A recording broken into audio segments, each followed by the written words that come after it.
Ky problem do të filloj të zgjidhet, pra do të filloj me kapacitet minimal të trajtojmë ujë, por se sa do zgjatë varet edhe nga rreshjet atmosferike ditëve vijuese.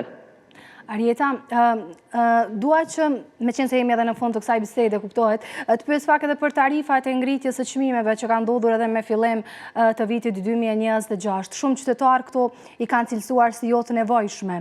Çfarë do thonit ju në këtë rast? Marë parasysh se tani edhe fluksi, ndoshta edhe mungesa e ujit, e këto gjëra kanë bërë që ata edhe ti parashtrojnë pak më tepër këto ankesa.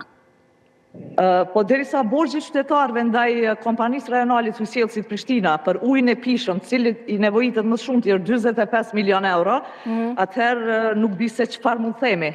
Rritja e çmimit të ujit është bazuar në shtrenjtimin e energjisë elektrike, në shpenzimet operative, në trajtimin e ujit që ka një kosto të lartë dhe shpërndarjen e ujit te konsumatorët, pra janë një mori kërkesar që ne i kemi bërë autoritetit rregullator për shërbimet e ujësjellësit për ngritje të çmimit të ujit.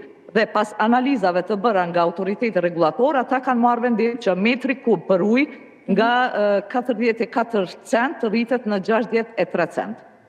Pra prap nuk është një rritje aq sa ne kemi dëshiruar, sepse kemi shumë shpenzime të energjisë elektrike, shpenzime operative, por është një rritje që sa do pak t'i mbuloj këto shpenzime që i kemi për trajtimin e ujit dhe shpërndarjen deri te konsumatorët.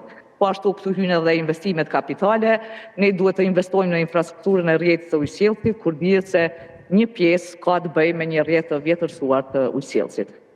Arieta, faleminderit shumë për të gjitha këto informacionet që ndohet, nuk po ju marr shumë kohë me qenë se jeni edhe në terren aktualisht. Faleminderit për informacionet që ndohet me ne dhe shikuesit. Faleminderit shumë. Faleminderit.